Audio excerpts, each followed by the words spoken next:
So I will go over a couple things from that inheritance worksheet. We met on Monday, and I didn't get to speak with Mr. Simon, so things are a little bit out of sync now between Block 6 and you all. So I encourage you to watch Block 6's lecture video. I will review some of the stuff that will help you for that inheritance worksheet today. And due next Friday is the Mixed Practice 2. I meant to assign it Tuesday before the break, but I forgot. And would have been due this Friday, but that's not enough time, so I pushed it back till next week. Other announcements. I've graded Starfield. Those things should be in. I was impressed by a lot of them. You may have gotten 4.5 points or 5 points because I was in a generous mood, and they were just that pretty. So look at your grades for that. The encapsulation worksheet,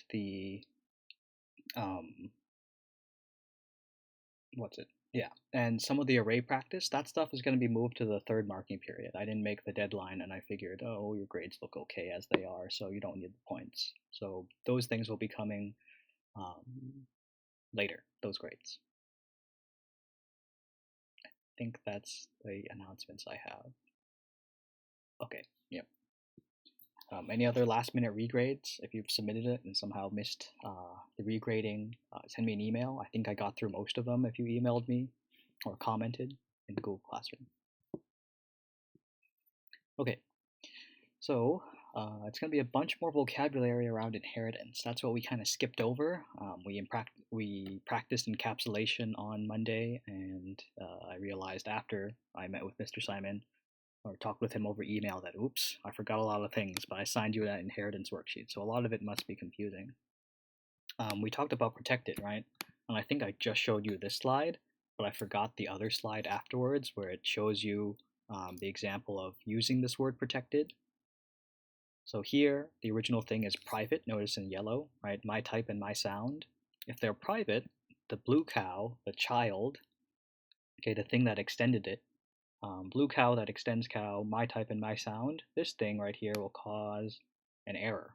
It says it can't see my type, and that's because they're private. Even though blue cow inherits these variables, you can't update them. If you want to do such an action, notice now we change them to protected. These inherited variables, my type and my sound, from the base class of cow, can be modified. That's the key difference between private and protected. The analogy that I think Mr. Simon worked on was you're inheriting a safe from your father. You have the safe, but if he didn't tell you the combo, then you can't access the insides, eh? Thus is the protected and private idea. I think we have a couple of slides on it too. So this idea you've seen in your Starfield assignment with the particles and the oddball particles. It's an example of inheritance. When you see inheritance, you should think about the Java keyword extends. And what's nice about it is the base class, right, particles, because oddballs are particles, you can put them all into an array of particles. The same idea here happens with cows and blue cows. You can create one giant array of the base class and then put in things that extended it, things that inherited from that base class. Overriding is a term I don't think we've formally seen so far. We've seen overloading, so that's giving more arguments to like your constructor. You could have no arguments, it could have one argument, it could have 3 arguments. They all have the same name, the constructor, like cow, right? So that's overloading, right? Giving it more information than necessary, but all of those methods still work. And we've seen that word overloading in terms of the constructor. A very similar word is called overriding. Overriding is replacing, and specifically it's inherited functions that are overridden. So here, like in your oddball particle assignment, right, we say that the oddball particle its show method overrode the base class, the particles show method. Why? Well, that was one of the requirements. It looks different and moves different compared to a normal particle. So we use that word overriding, new vocabulary.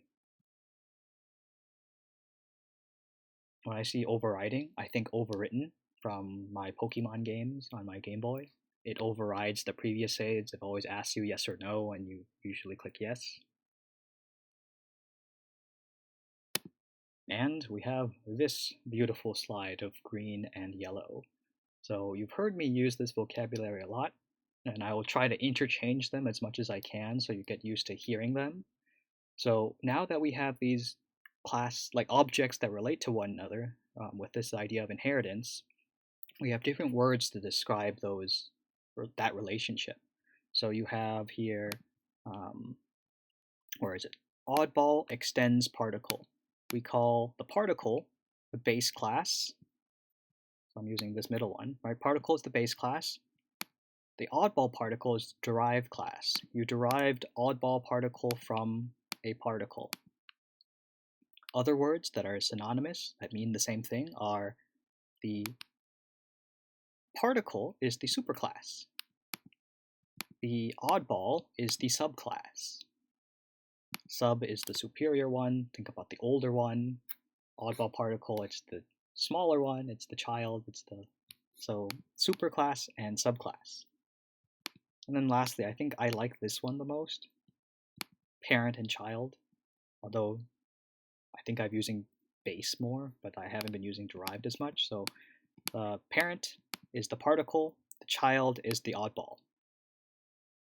So all these things refer to that relationship. I'll try to use them interchangeably from this point onwards. So associate them into your minds of that relationship. And here are useful pictures to help you represent that relationship. Notice we have arrows.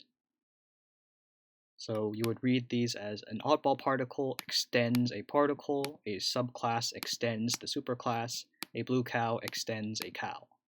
And even more helpful, you want to think about the arrow as is a. So an oddball particle is a particle, a subclass is a member or is a superclass, a blue cow is a cow.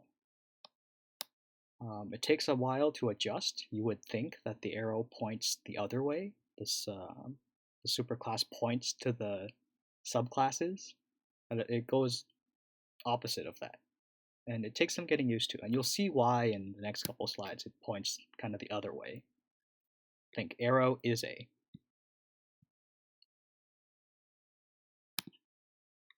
Other words that come up in your inheritance worksheet is this instance of. Instance of is actually an operator, so that's like plus, minus, and, or, and not. So instance of is used in between two objects to check if the left-hand side is an instance of the right-hand side. So in this example, you have sub thingy, Bob, and then you have a thingy called not Bob. So in this first example here, you ask yourself in plain English, is Bob an instance of thingy? You go check here. Well, Bob is a sub thingy, which is derived from the thingy class. So that's why Bob is in fact a thingy. True.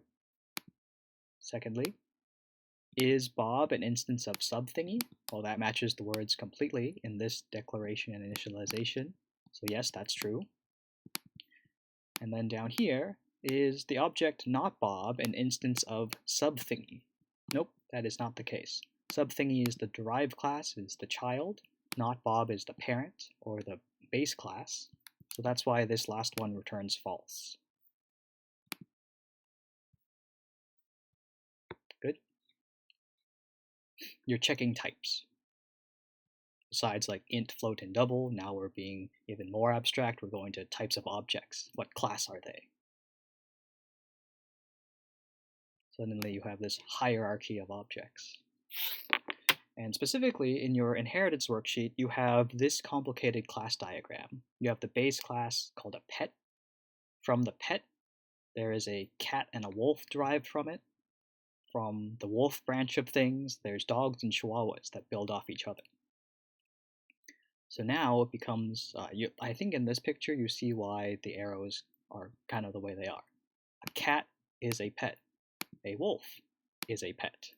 A dog is a wolf. A dog is also a pet. a Chihuahua is a dog, is a wolf, and a pet.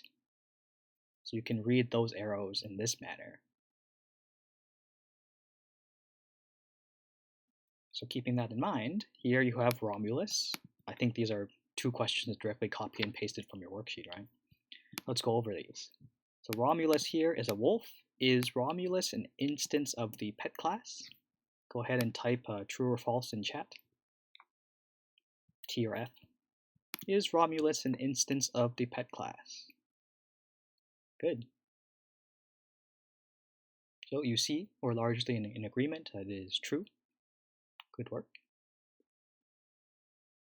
Number 20. You have Morris here. Is Morris an instance of the wolf class? And you see that Morris up here is declared of cat type. Yep. Falses. Very good. A bunch of falses. We move on. Next set of questions.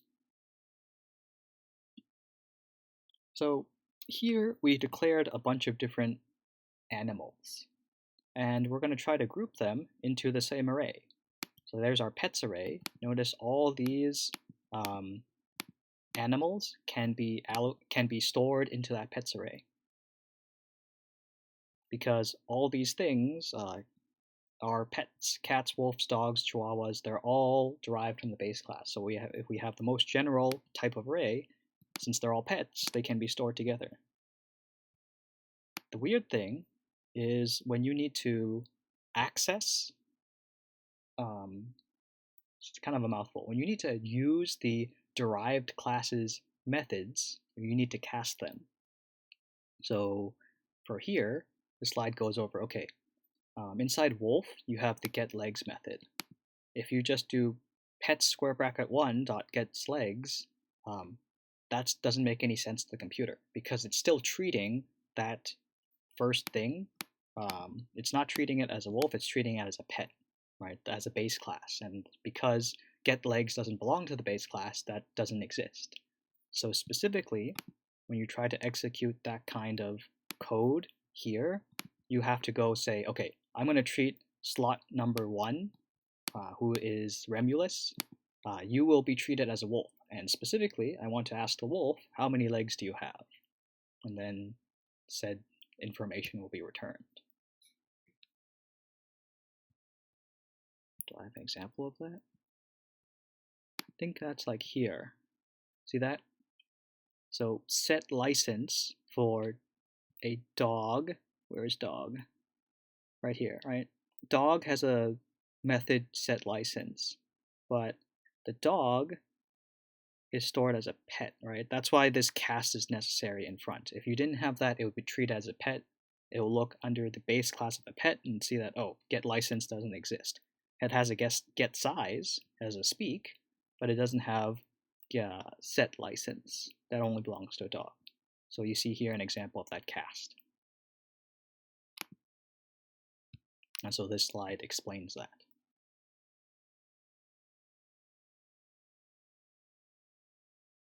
All things inside your array are treated as of type the base class unless you specifically tell the computer, treat it as a dog, treat it as a cat, so on and so forth.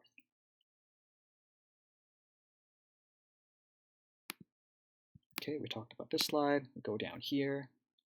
So these ones are kind of tricky, 13 and 14. Be careful how you answer them. Let's work on 13. So notice subclasses can't be given of type the superclass, but this is legal. The superclass can be created as of type the subclass. Sounds a bit weird. Let's use some examples. You can treat chihuahuas as dog, wolves, or pets, but it doesn't work the other way around. You can't treat all pets like chihuahuas. So it's this example right here on like why we draw the arrows the way they do. Notice you can follow the paths of the arrows and say that a chihuahua is a dog, as a wolf is a pet, but then you can't go the other way. All pets aren't wolves, all pets aren't dogs, all pets aren't chihuahuas. So that's why the arrow points this way in computer programming, in computer science. So let's work on 13. Let me draw a little break in the chat. Please answer number 13. Dog Pete equals new pet will cause an exception, true or false? Will this code cause an exception?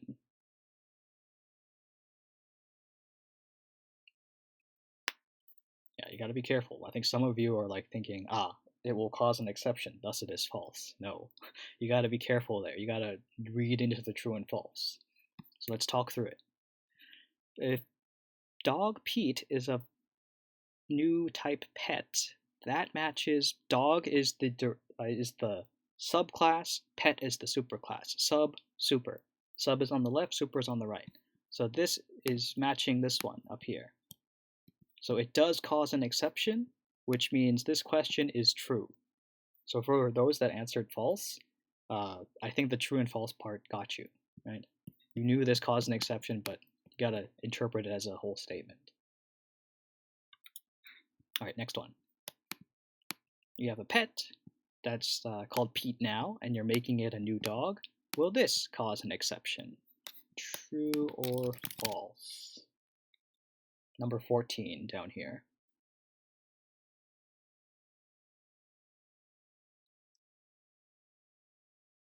Right, there we go. The true and false part didn't get you this time. It is false, because that line is okay. It does not cause an exception. That's why this number 14 is false.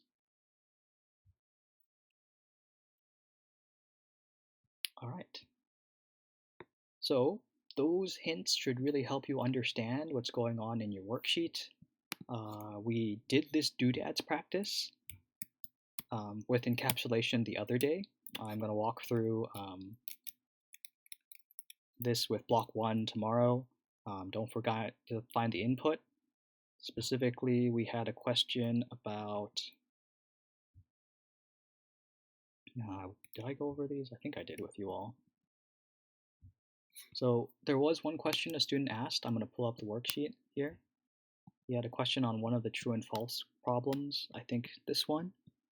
The dog class has 3 accessor methods, including inherited methods.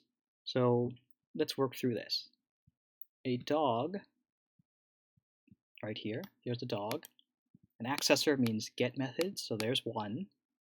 Dog extends wolf, so where's wolf? Wolf is over here. There's 2. And then wolf extends pet. We got to go into pet and count the accessor method. There's 3. So the student that asked this question, where was that 4th method? I'm just counting 3 right now.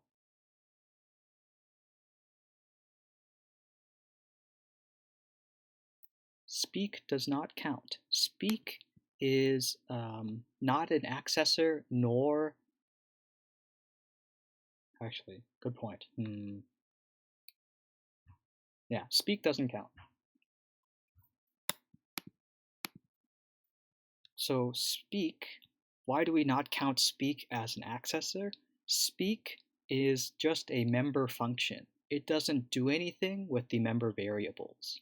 Thus, it doesn't get that specific name as an accessor.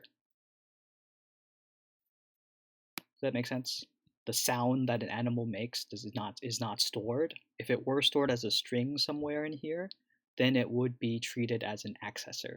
But notice my size, my legs, I think a license, those things are member variables. But because it's not accessing the member variables, it's no longer considered a accessor. That's why the answer is 3. Answer key is correct.